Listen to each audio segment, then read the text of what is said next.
Jets and Jair Alexander playing at a high level and get them on the field and make a top at the corner group out of that group. And hopefully the coaching staff can do that. Okay. And here's I can see that angle. Well, here's transitioning to another big argument amongst us Packer people, and I know you're probably part of this, Andy. The inside linebacker group. Dave is a proponent, I believe, of Devin Bush and Devin White, and even doesn't mind if they're there. He wouldn't mind necessarily picking one of those guys. Whereas to me, I would rather try to get a Mac Wilson at 44 because I just feel like maybe he didn't test out as good, as flashy.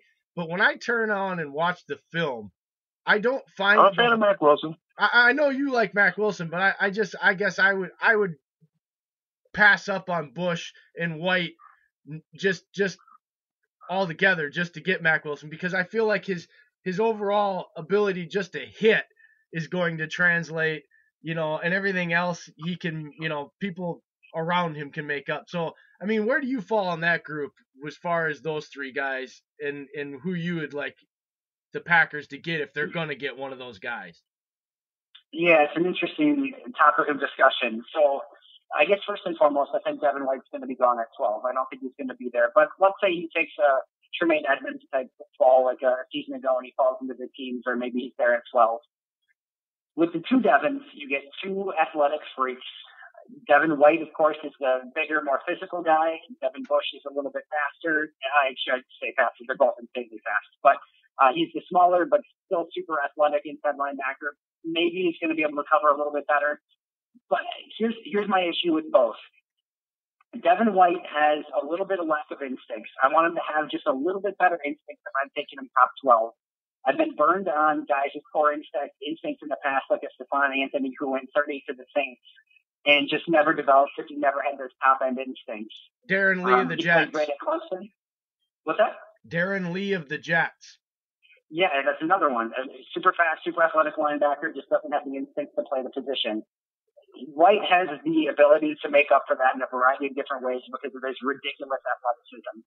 You throw on the tape and he's at a different speed than almost everyone else on the field. He's chasing down people from behind. He's an athletic freak. But again, if I'm taking somebody at that place, I want them to have the instinct too. I don't want to compromise.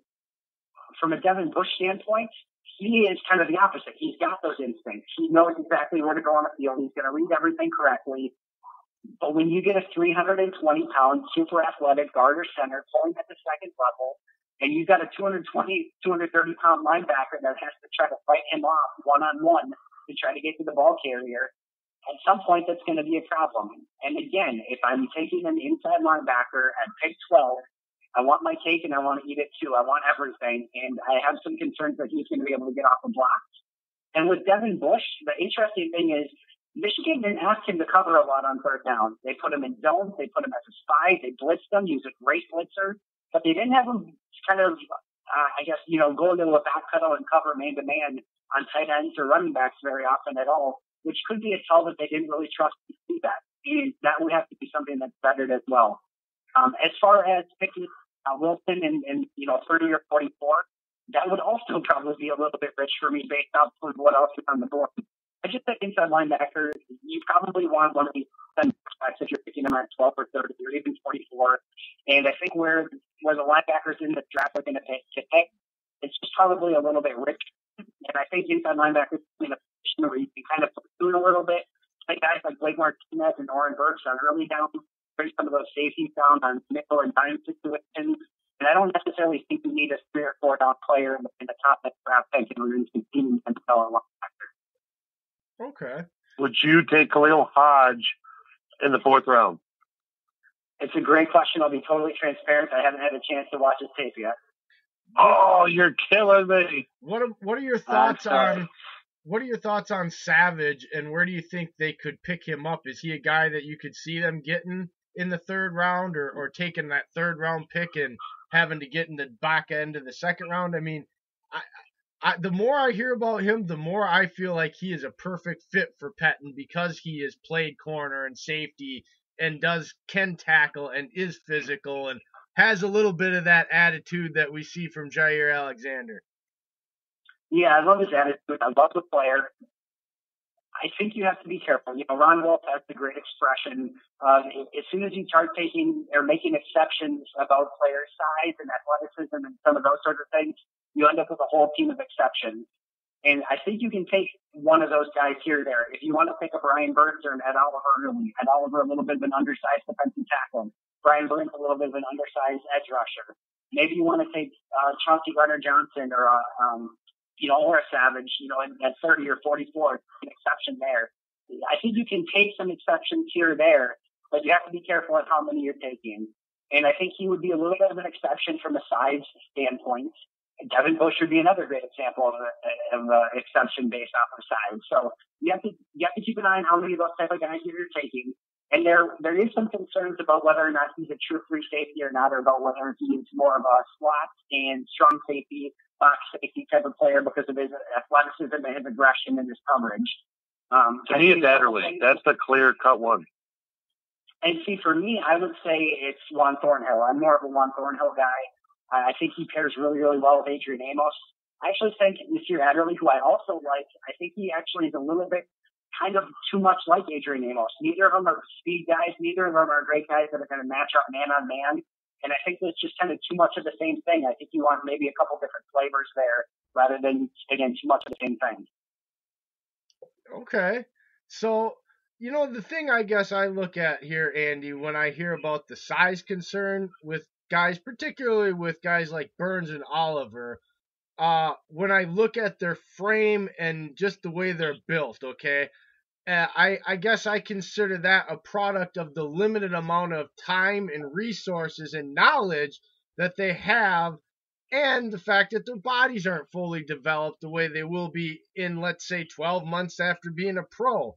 And so, to me, it's not always, if it's not the height, because I understand some of these guys, it's not just their weight, it's, being 5'11", 6 foot at a linebacker spot is, a dual knock like a short quarterback. But guys like Burns and Oliver that are within that reasonable standard height you're looking at, and it's their weight, I feel like that concern to me is kind of a non-starter, I guess, to say.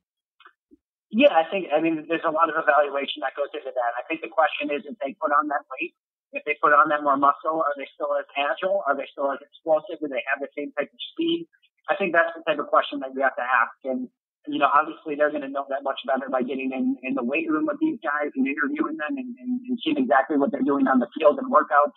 And if they feel that they can add that functional strength without losing their explosiveness, then yeah, total non-starter. I agree with you. But again, those are things that have to, go into the discussion, and that's why the scouts and the draft process is as in-depth and crazy as it is, because all of those things can make a huge difference. Yeah. Okay. Is there anything on Thursday night that would absolutely aggravate you or surprise you? Aggravate me, I think the only thing that would frustrate me, and I've said this for a while, would be Rashawn Gary or a quarterback at 12. If it's anyone besides a quarterback or Rashawn Gary within the realm of reason, I can at least probably talk myself into it and sleep at night. 30, don't take a running back. I don't want a running back in the first round. That's kind of way too early. Yep, exactly. So that would be something that would probably frustrate me. I guess those would probably be the main things. Don't take a quarterback. Don't take a running back. Don't take Rashawn Gary. Everything else I can probably live with.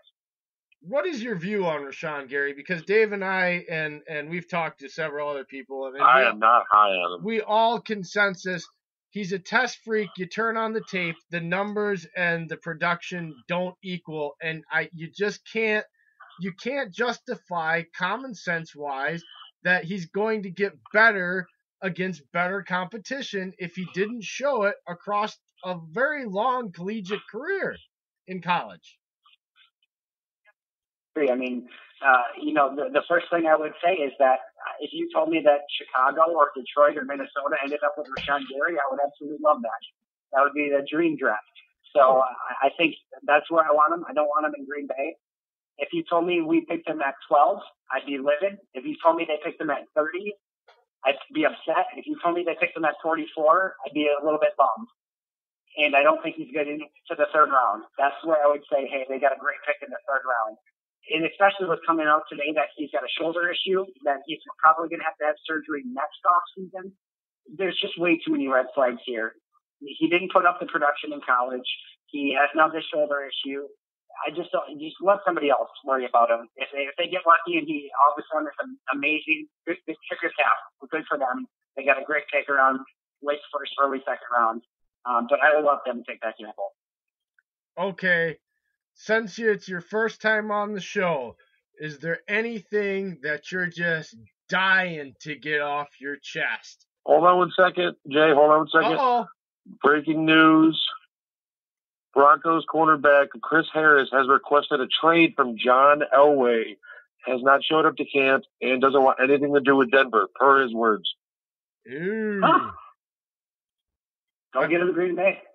You would take him? What would you give up to get him, Andy? Oh, that's a really great question. Off the top of my head, I don't know what his contract looks like.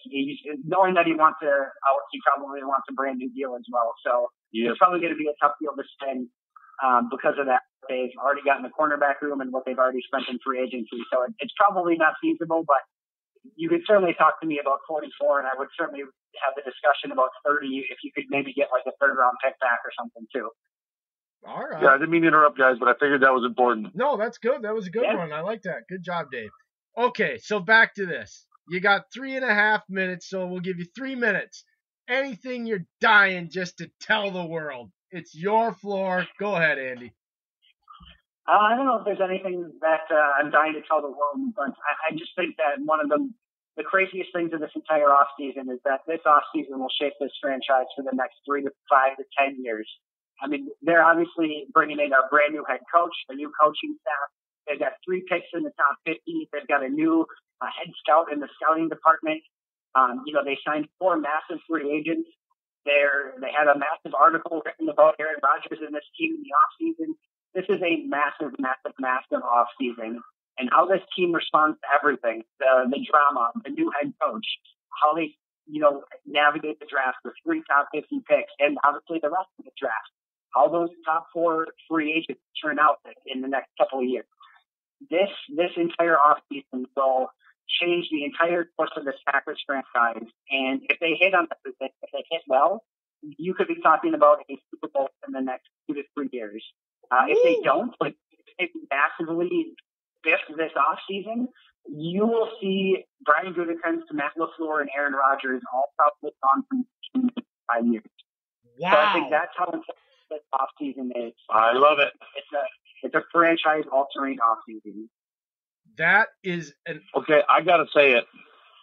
Go. This is giving me deja vu of Ron Wolf when he was doing the 93-94 haul of free agents and the draft going through. I mean, it's just Gutekunst with a scout underneath Ron Wolf, so it feels like it's all over again. I hope you're right.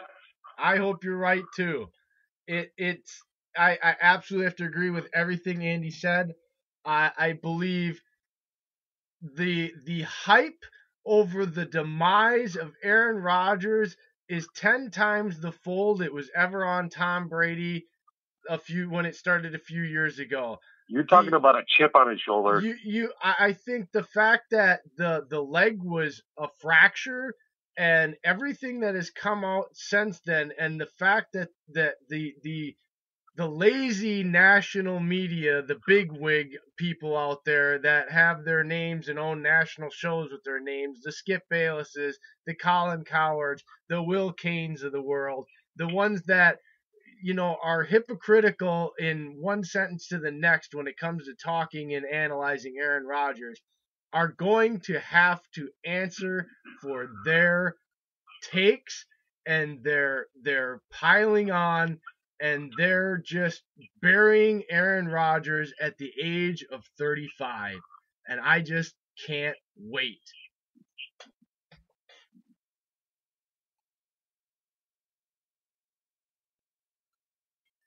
I feel like this is a Peyton Manning second run type with Rodgers. Yes.